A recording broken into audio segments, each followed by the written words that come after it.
30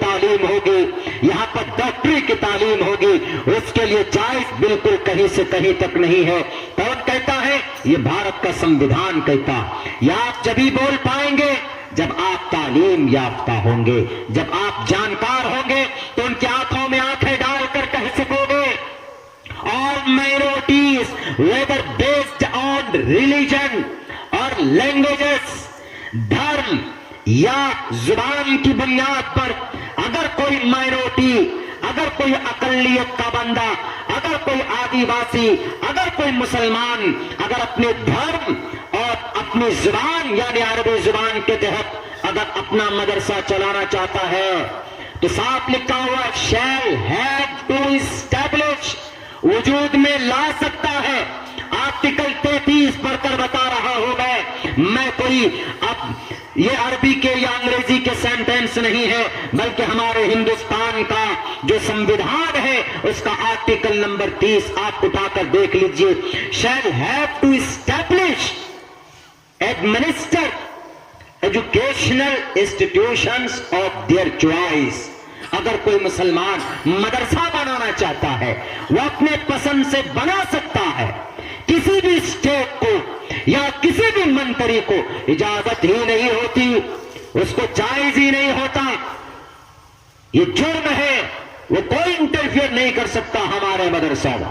ہم چندہ کر کے لاتے ہیں, ہم 1000-2000 اینٹ لے کر مدرسے کی دیوار کھڑی کرتے ہیں.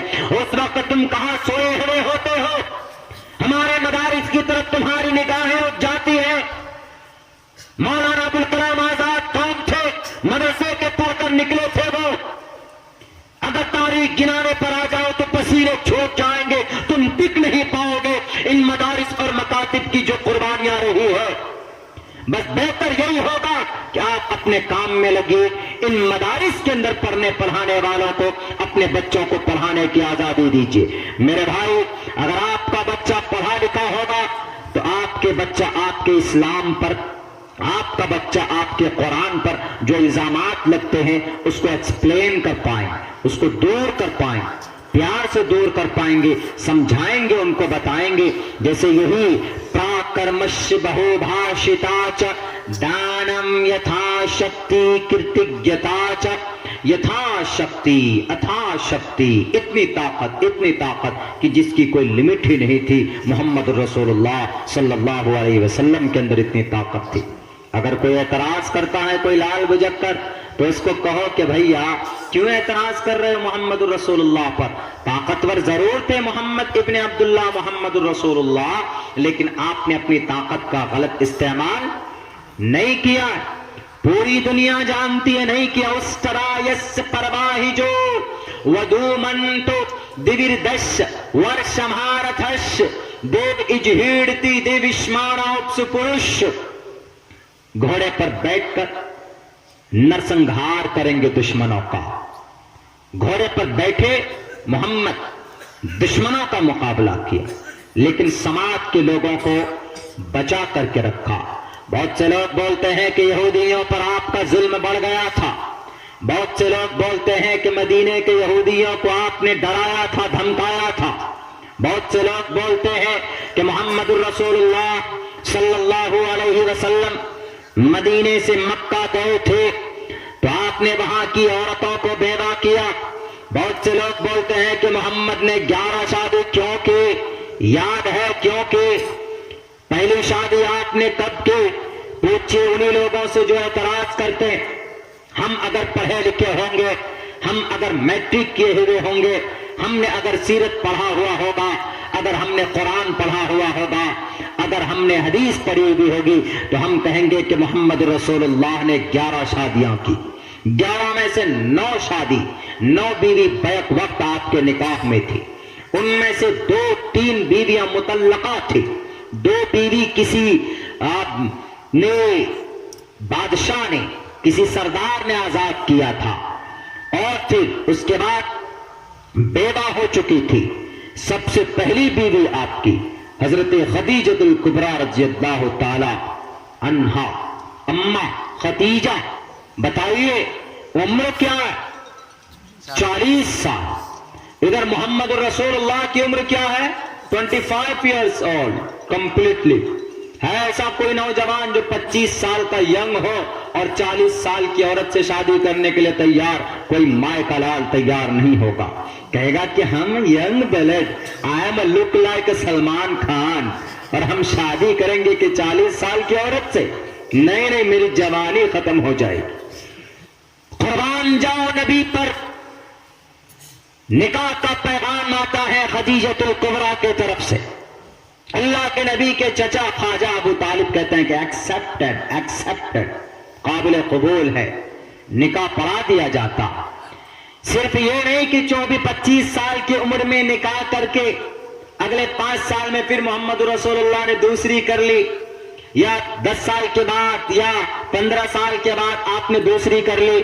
نہیں، بلکہ محمد رسول اللہ نے 25 سال نہیں بلکہ پوری جوانی 50 سال تک آپ علیہ الصلوۃ والسلام نے خدیجۃ الکبریٰ کے ساتھ اپنی پوری جوانی آپ نے بتا دی.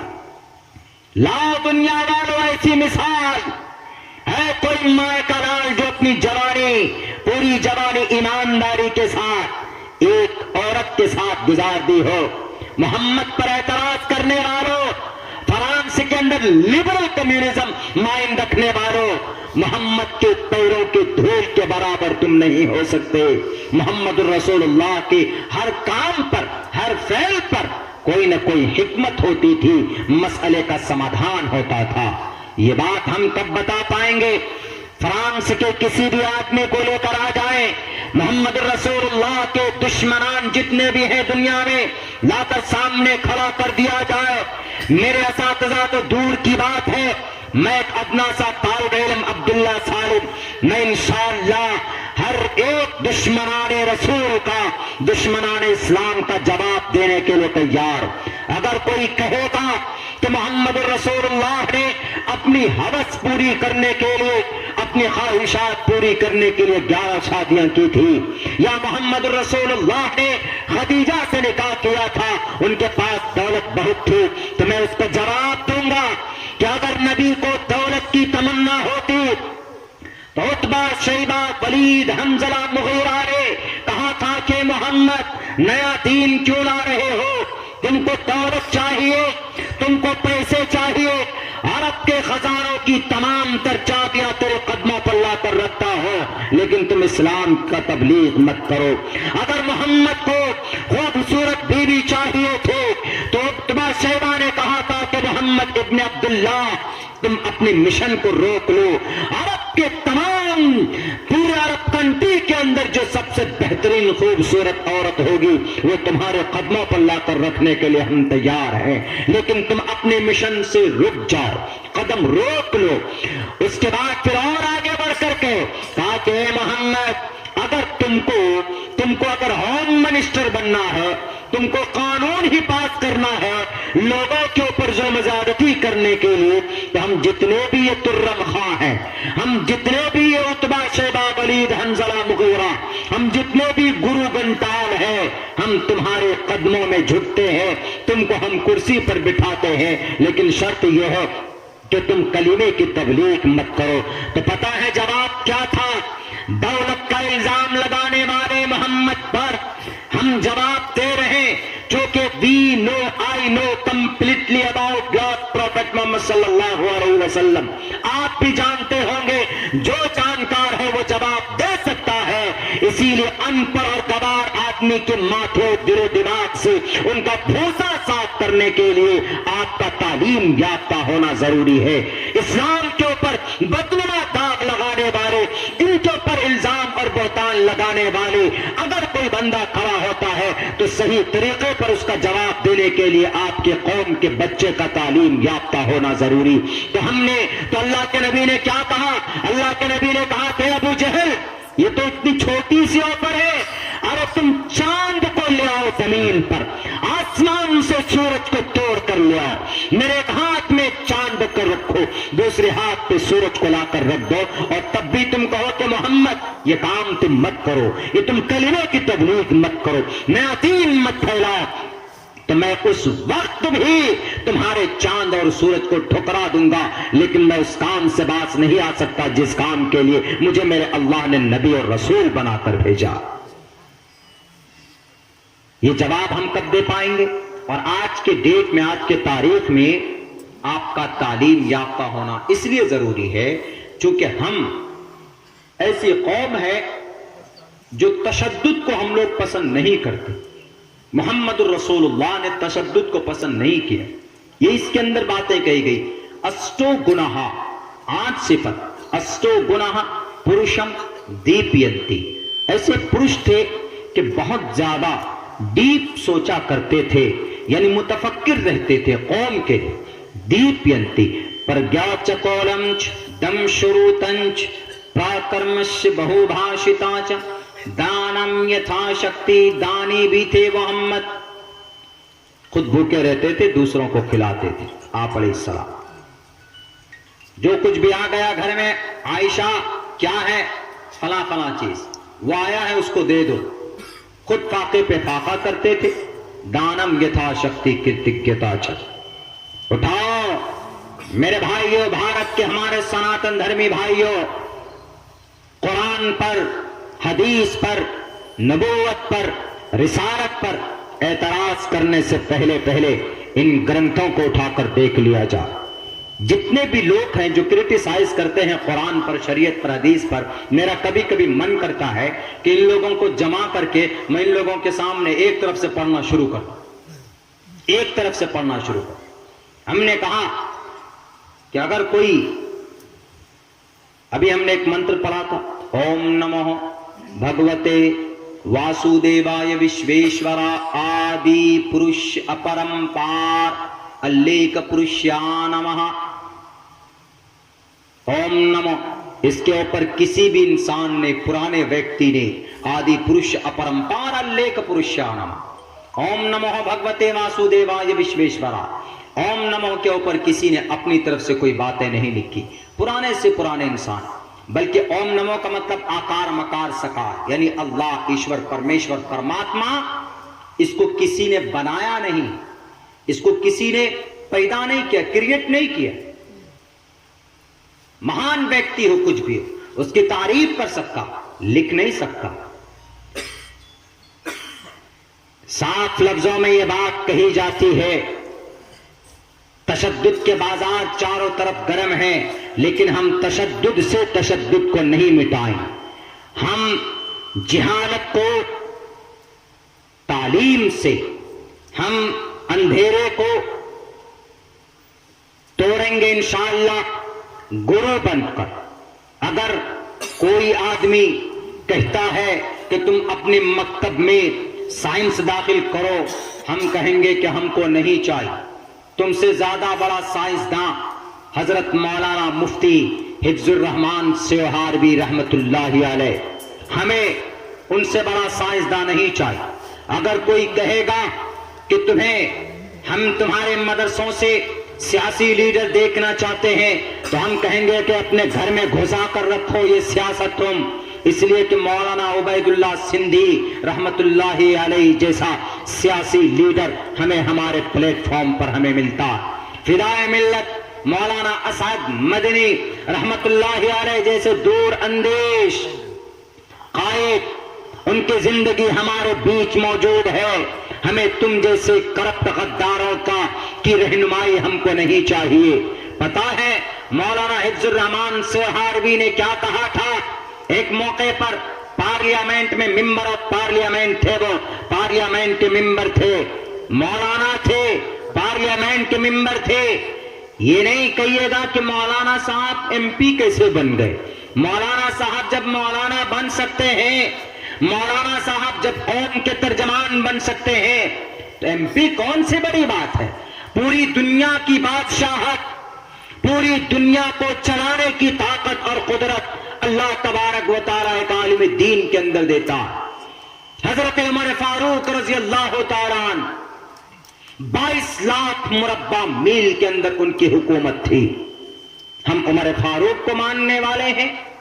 انہوں نے کہا تھا بھرے مجمع میں، اس سبھا کے اندر کہا تھا، ایک موقع پر کہا تھا کہ جس طریقے سے اس دھرتی پر نہرو جی کا، گاندھی جی کا، اس دھرتی پر سردار پٹیل کا جتنا حق ہے، اتنا ہی حق شیخ الاسلام مدنی رحمت اللہ حسین احمد مدنی کا بھی، اتنا ہی حق حقوق اس دھرتی کے اوپر مولانا عبید اللہ سندھی کا بھی، شیخ الہند کا بھی اتنا ہی ہے۔ اور آج کے ڈیٹ میں میں انہی کے نقش قدم پر میں ایک ادنا سا طالب علم اتنا کہتا ہوں، آپ کے آسام پر جتنا حق حقوق منسٹروں کا جو اناپ شناپ بھاشن دیتے ہیں، اتنا ہی حق حقوق یہاں پر ہمارے جو علماء کرام ہیں آسام کی دھرتی پر، ہمارے جو آس پاس کے جمعیت کے اراکین ہیں، ہمارے جو آس پاس کے امارت کے جو لوگ ہیں، ہمارے جو آس پاس کے جتنے بھی مسلم علماء کرام ہیں، ان کا بھی حق اتنا ہی ہے جتنے ان کرپٹ نیتاؤں کا ہے۔ میرے بھائیوں، آپ جب ہی بول پائیں گے جب آپ کو جانکاری ہوگی۔ اگر آپ کے مدرسے میں آئے کوئی کہے کہ پڑھاؤ سائنس، تو آپ کہہ دینا آرٹیکل 30 اٹھاؤ۔ ہندوستان کے سمویدھان کا آرٹیکل نمبر 30 کہتا ہے، صاف لفظوں میں کہتا ہے کہ right of minorities to establish, minority کے لوگ اپنے مدرسے کو قائم کرو، اور آگے یہ بھی کہا to establish institutions on their choice. اگر آپ کی مرضی ہے کہ آپ صرف نورانی قاعدہ پڑھاؤ گے تو کوئی ایم ایل اے اور ایم پی نہیں کہہ سکتا کہ تم نورانی قاعدہ کیوں پڑھا رہے ہو۔ آپ ان کو کچھ نہیں، صرف ہندوستان کا سمویدھان کھول کر دکھا دینا کہ یہ دیکھو آرٹیکل 30 میں اے لکھا ہوا، آرٹیکل 30 کا 1 نمبر پہ کیا لکھا ہوا۔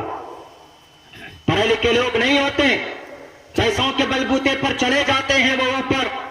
میرے بھائیو، ایک ہی راستہ، میں آپ کو کل بھی میں نے بات تاکیداً وہاں پر کہی تھی، جو لوگ یہاں پر بیٹھے ہوئے ہیں آج بھی میں ان سے مخاطب کر کے دوبارہ کہتا ہوں، ایک ہی راستہ ہے جس پر میری تقریر عموماً میں نے یہ مشن طے کیا ہے، میں نے یہ سنکلپ لیا ہے کہ اتنی تعلیم پر میں بولوں گا، اتنی تعلیم پر میں بولوں گا کہ انشاءاللہ تاکہ لوگوں کو احساس ہو جائے کہ ہمارے پاس صرف اور صرف اندھکار کو دور کرنے کا، نفرت کو ختم کرنے کا ایک ہی راستہ ہے، وہ راستہ تعلیم کا، وہ راستہ ایجوکیشن کا، وہ راستہ اپنے سماج کے بچوں کو پڑھانے کا، وہ راستہ پیسوں کے اوپر اپنے بچوں، پیسوں کے ذریعے اپنے بچوں پر پیسہ خرچ کر کے ان کو تعلیم دینے کا۔ میں نے تعلیم حاصل کی ہے تو میں بول پا رہا ہوں، آپ بھی ہم سے اچھا بول سکتے ہیں جو آپ میں تعلیم یافتہ لوگ ہوں گے۔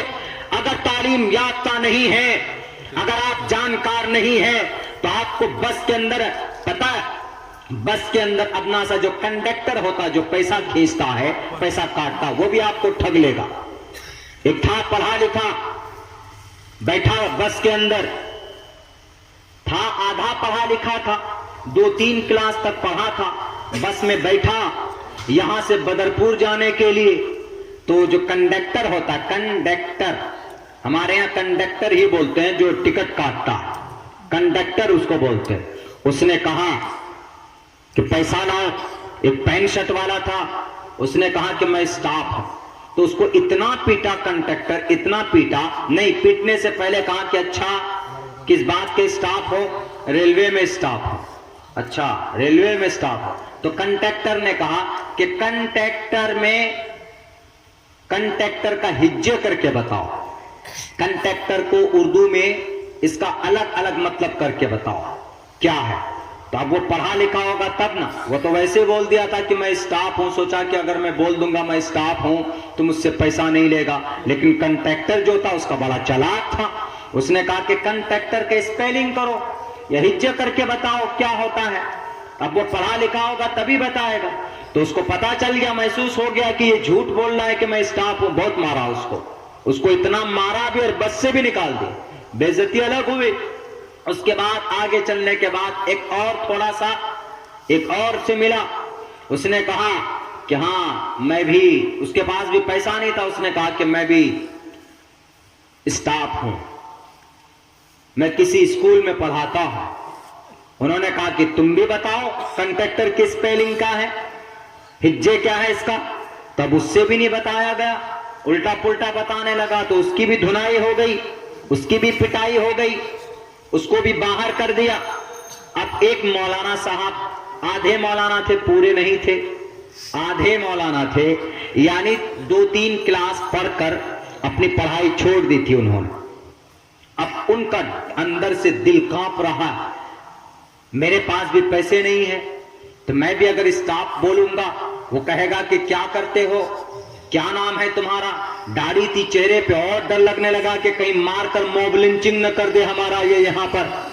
اب وہ ڈرتے ڈراتے بولا کہ میں بھی اسٹاف ہوں. کہا کہ کیا نام ہے, کہا کہ محمد عمران. کہا کہ اچھا مسلمان ہو.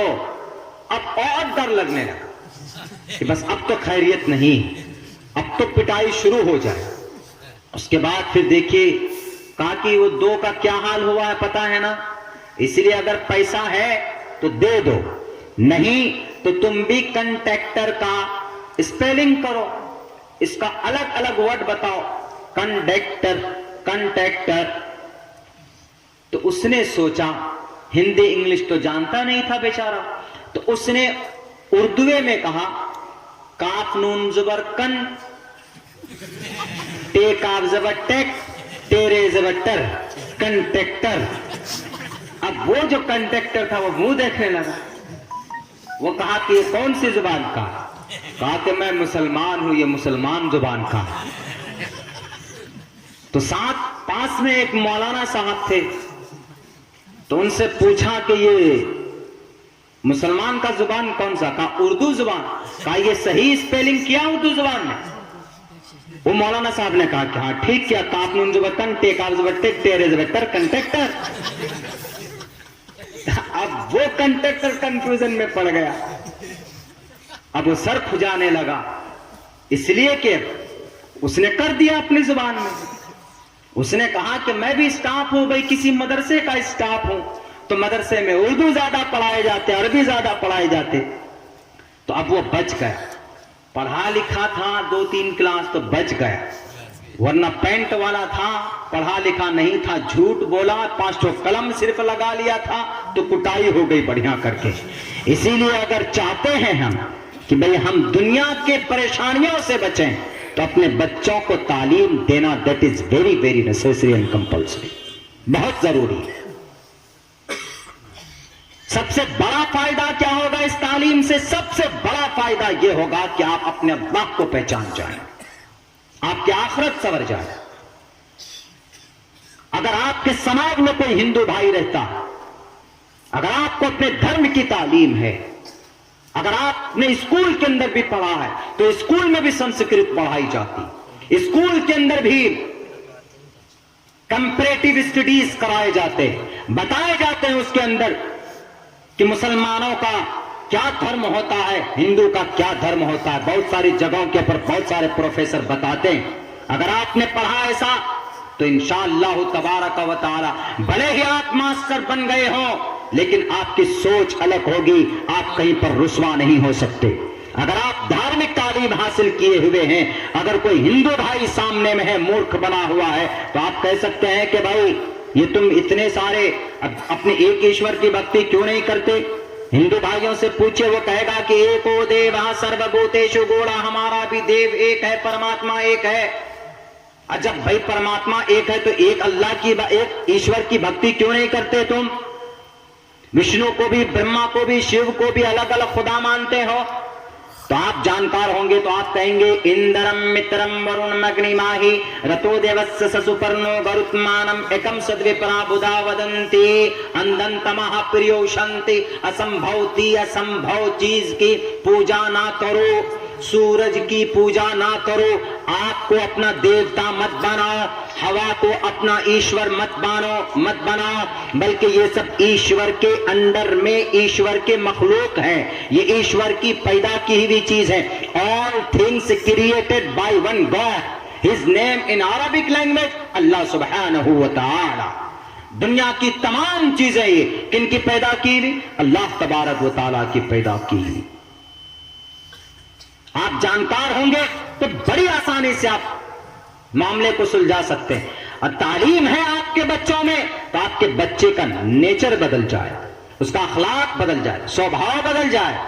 آپ مہاراشٹر، کرناٹک، کیرلا چلے جائیے، گوا چلے جائیے، گوا چلے جائیے، شراب بہت پی جاتی ہے، ادھر ساؤتھ انڈیا کے اندر بہت زیادہ شراب پیتے ہیں لوگ، لیکن جب وہاں دو دشمن آپس میں جھگڑا کرتے ہیں نا، ایسا لگتا ہے کہ جیسے آپس میں بات کر رہے ہو، بیٹھ کے پیار محبت والی بات کر رہے ہیں۔ جب وہ جھگڑا کرتے ہیں، وہ لوگ جھگڑا بھی کرتے ہیں، ہم لوگ اگر کہتے ہیں اتنی چیختے ہیں کہ لگتا ہے کہ پتہ نہیں آسمان پھاڑ دیں گے۔ یعنی پڑھا لکھا آدمی جھگڑا بھی کرے گا تو سلیقے سے کرے گا، یہ نہیں کہ مرغی کا بچہ آپ نے بائک کے نیچے وہ کر دیا تو اب پورا ایک دم تھانہ پولیس ہو گیا، سر پھاڑ دیا کہ نہیں ہمارا مرغی کا بچہ، اس نے ایکسیڈنٹ کر دیا، انڈا پھوڑ دیا اس نے۔ ایسا نہیں ہونا چاہیے۔ یہ چیز کب آتی ہے؟ جب جہالت بڑی پڑی ہوتی ہے۔ اگر پڑھا لکھا طبقہ ہے تو بڑے سے بڑے میٹر کو آسانی سے سولو کر لو۔ بتا ساؤتھ میں جائیے، اگر ساؤتھ میں چلے گئے، آپ کے پیر میں اگر ٹھوکر لگ جائے تو وہاں کا آدمی خود سے جھکے گا، چومے گا ایسے کر کے، سوری سر، معاف کر دیجیے۔ یہ کلچر ہے۔ کیوں؟ پڑھا لکھا طبقہ تقریباً 75 بلکہ 85 90% لوگ ساؤتھ ایریا میں پڑھے لکھے ہوتے ہیں۔ کیرلا 98%، یعنی 100 میں سے 98 آدمی پڑھا لکھا ہوتا ہے کیرلا کا۔ ہم سیلاب کے موقع پر گئے تھے، اجنبی آدمی، لیکن ایسی مدد کی تھی انہوں نے ہماری، ہم لوگ کچھ فنڈ لے کر کے گئے تھے کہ آپ کو آشچర్య اور تعجب ہوگا کہ اتنی محبت، اتنا پیار ان لوگوں کے بیچ میں کہاں سے آیا۔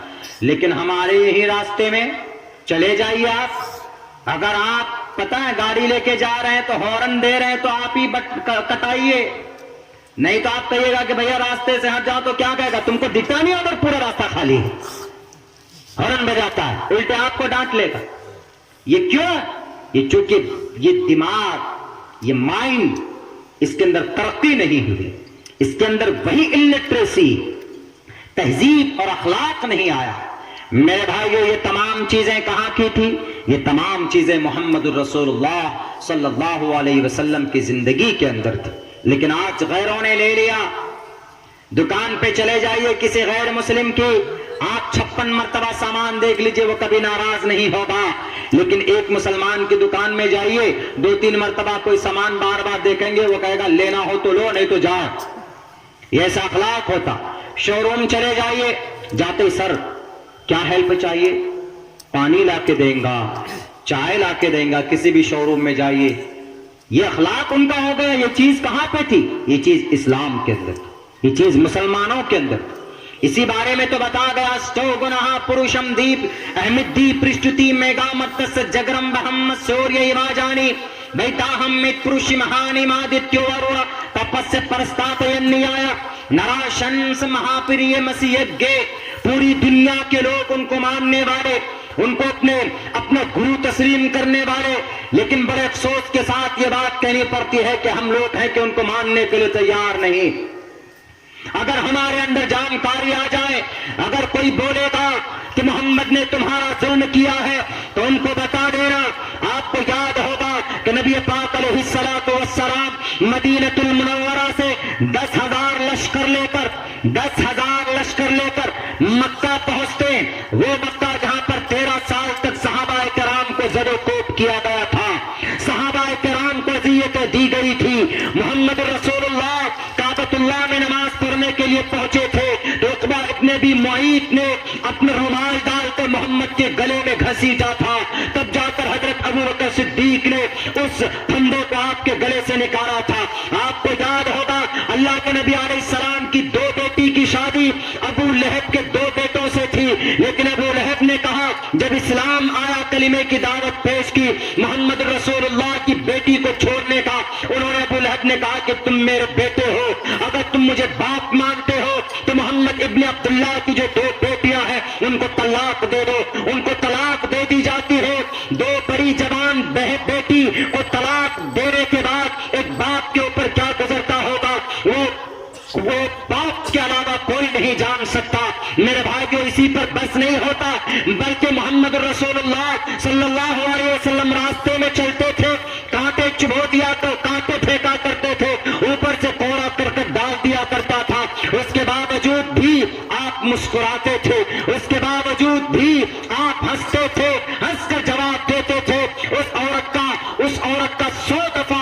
تقریروں میں سنتے ہوں گے واقعہ، ایک یہودیہ عورت تھی جو اوپر سے کوڑا کرکٹ ڈالا کرتے تھے، بیمار پڑ گئی، نبی چلے گئے گھر پر کہ آج کیوں نہیں کوڑا ڈالا، آج کیوں نہیں غلاظت ڈالی، نبی کے اس قدم پر، نبی کے اس حرکت پر، نبی کے اس فعل پر وہ عورت قربان ہو گئی، اور پتہ چلتا ہے کہ وہ کلمہ شہادت کا دیوانہ بن جاتی ہے، نبی کے قدموں پر اپنا جان رکھ کر قربان ہونے کے لیے تیار ہو جاتی ہے۔ یہ ہے اخلاق۔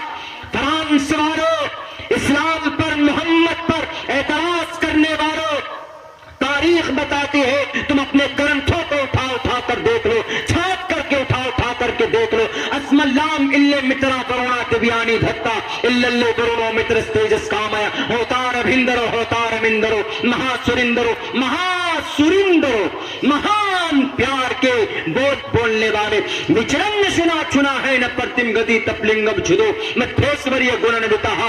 اتنی خوبصورتی تھی ان کے چہرے کے اندر، آپ علیہ السلام کے پسینے سے خوشبو نکلا کرتے تھے، صحابہ کرام پادروں کی طرح جا کر پسینے کو لیتے تھے، وضو کرتے تھے تو پانی نیچے نہیں گرنے دیتے تھے، ایسے دیوانہ اور ایسے مجنون بنے بیٹھے تھے محمد رسول اللہ کے پیچھے۔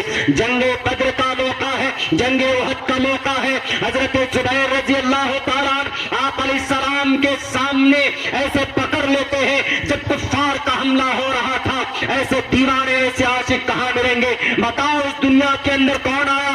فرعون بھی آیا تھا، کوئی ایسا دیوانہ تھا فرعون کا؟ نہیں تھا۔ بتاؤ نمرود بھی آیا، نمرود کا کوئی ایسا دیوانہ ہو؟ کوئی نہیں ہے۔ بتاؤ شداد کو کوئی ایسا دیوانہ ہے؟ کوئی نہیں ہے۔ بتاؤ ابو جہل تو بہت بڑا تھا، سردار اور ہیکڑی کرنے والا تھا، مرتے وقت بھی گرو کرتا ہے، فخر کرتا ہے کہ میری گردن نیچے سے کاٹنا تاکہ میرا سر بڑا دکھے، یہ کم وقت جاہل۔ بتاؤ ابو جہل کا کوئی دیوانہ ہے؟ کوئی ابو جہل کا دیوانہ نہیں ہے، بلکہ The 100 بک کے اندر ایک کرسچن رائٹر لکھتا ہے، اس کائنات کے اندر اگر 24 گھنٹہ کسی کا دیوانہ، کسی کا نام لیا جاتا ہے تو وہ صرف ایک ہی ذات، اس کا نام محمد الرسول اللہ صلی اللہ علیہ وسلم۔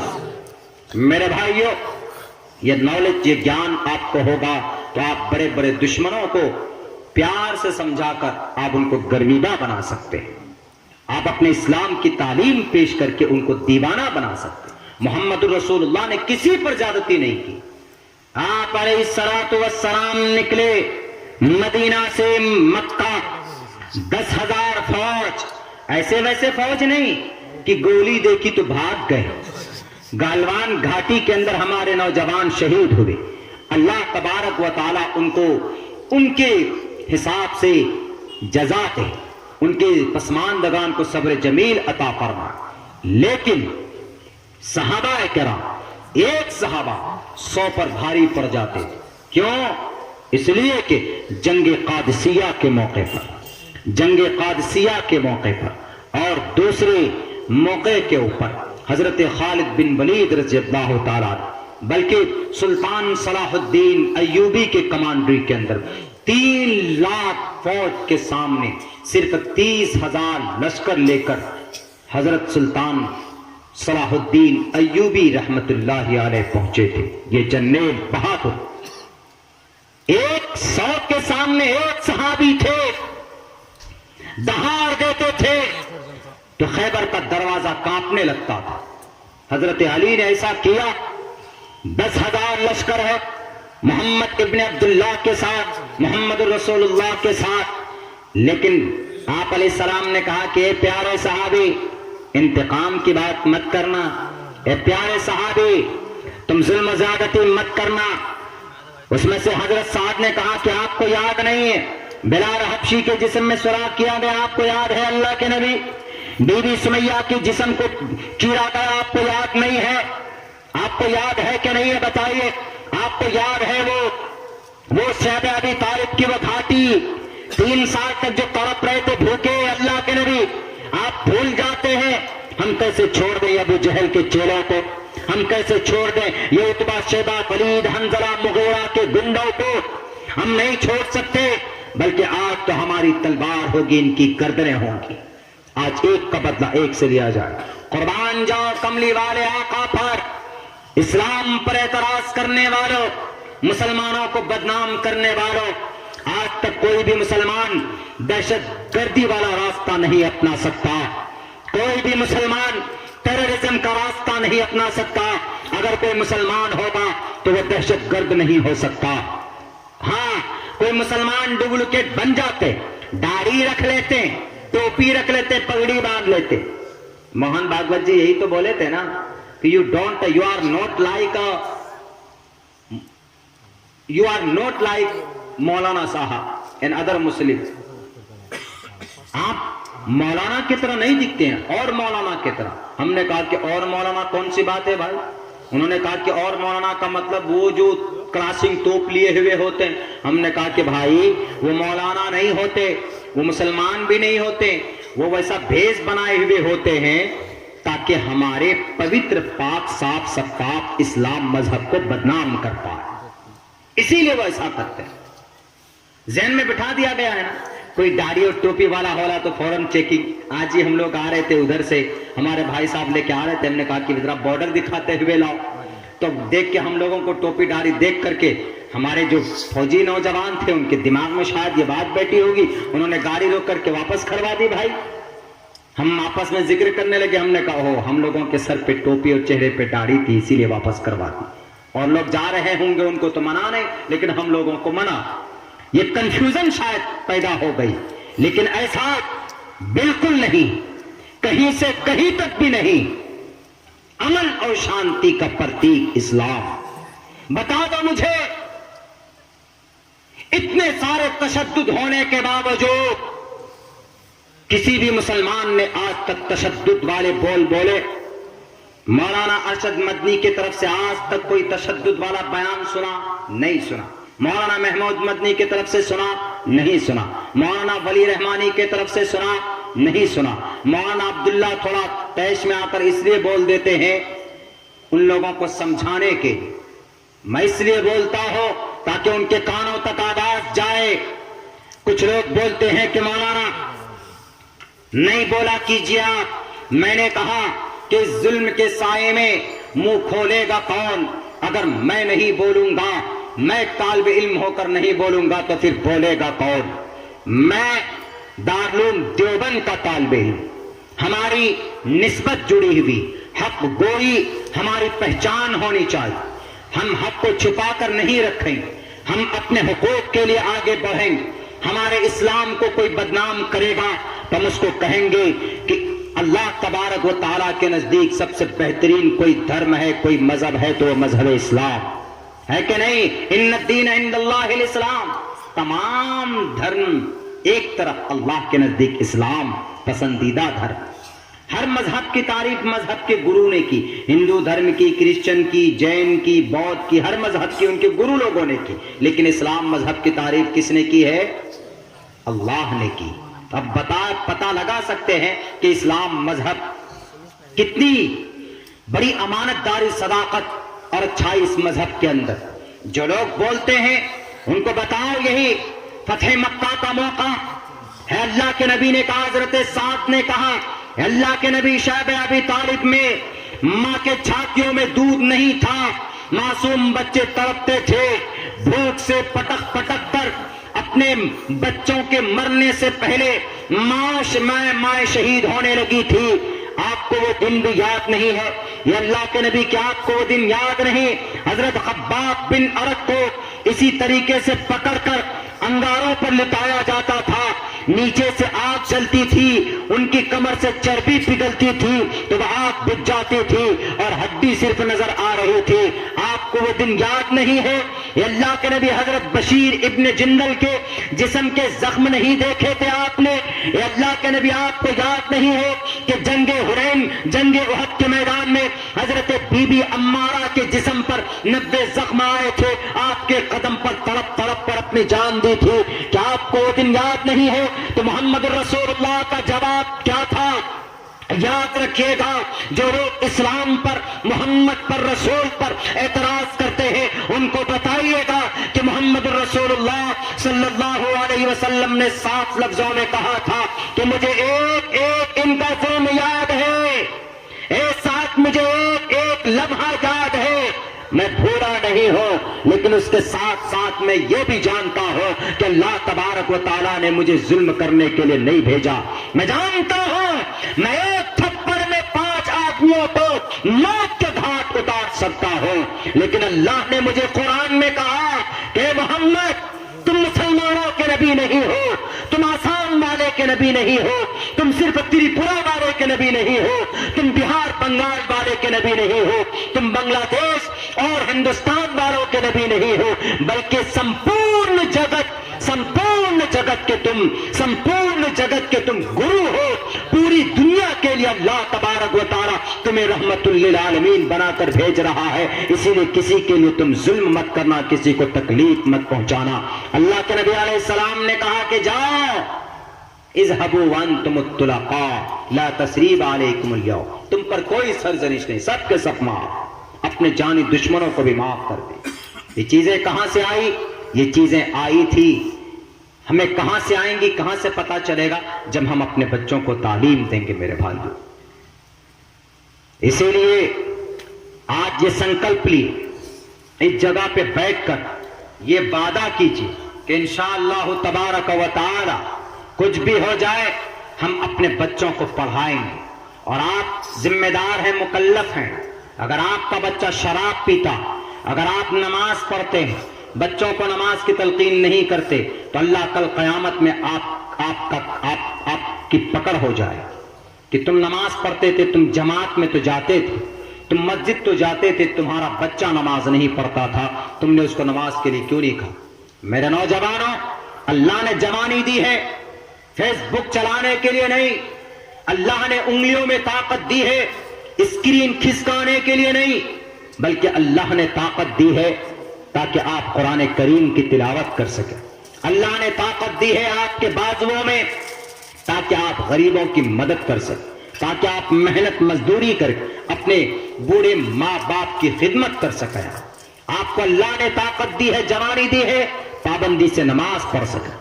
موبائل چلاتے ہو کہ نہیں چلاتے ہو، اللہ نہیں پوچھے گا نماز پڑھتے ہو کہ نہیں پڑھتے ہو۔ اللہ اگر پڑھا ہے تو ٹھیک، نہیں پڑھا ہے تو اللہ کہے گا کہ مرغا بن جاؤ۔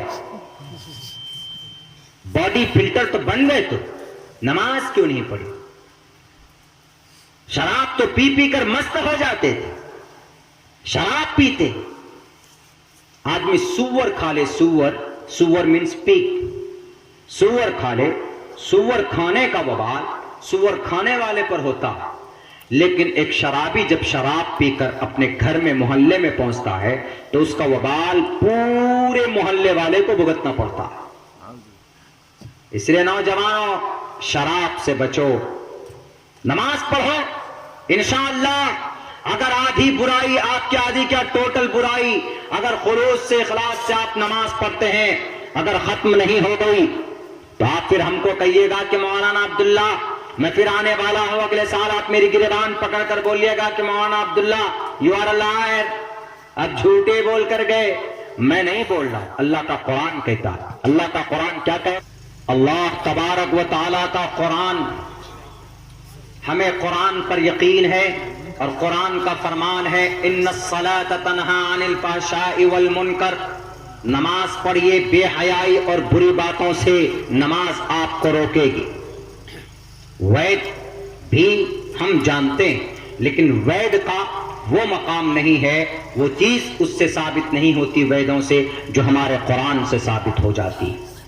ویدوں میں بہت ساری باتیں اچھی ہیں، اشلوک منتر کے اندر بہت ساری باتیں اچھے ہیں، جیسے میں نے ابھی آپ کے سامنے 2-4 شلوک پڑھے، اس کے اندر کئی جگہ پہ کہا گیا ایش ایشائی ماں مہیشتن نشکان ادس شترجا ترینشتان نے ورتام سہسترا 10 گونما، 10,000 فوج لے کر مدینہ سے مکہ گئے، 10 گونما کہا گیا ویدوں میں ہے، اور یہ حدیث مبارکہ کے اندر بھی ہے کہ فتح مکہ کے موقع پر محمد الرسول اللہ نے 10,000 فوج لے کر گئے۔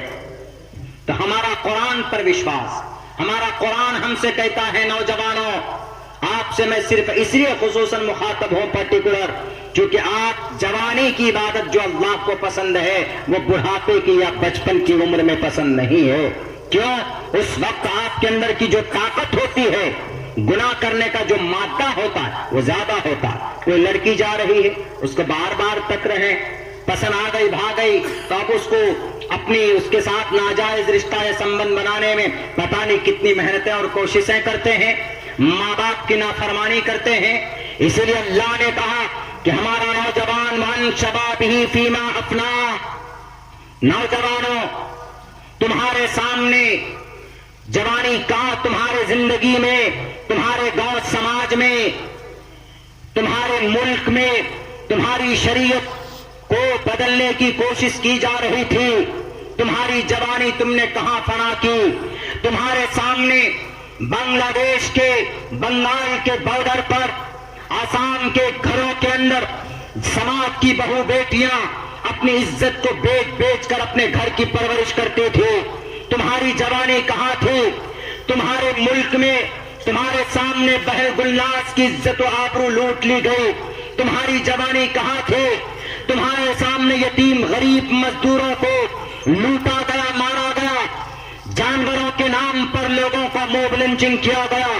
تم کو سمویدھان نے ادھیکار دیا تھا, تم نے آواز بلند کی کہ نہیں کی تھی؟ اللہ آپ سے پوچھے گا کہ آپ مکتب فکر میں بچ گئے تھے؟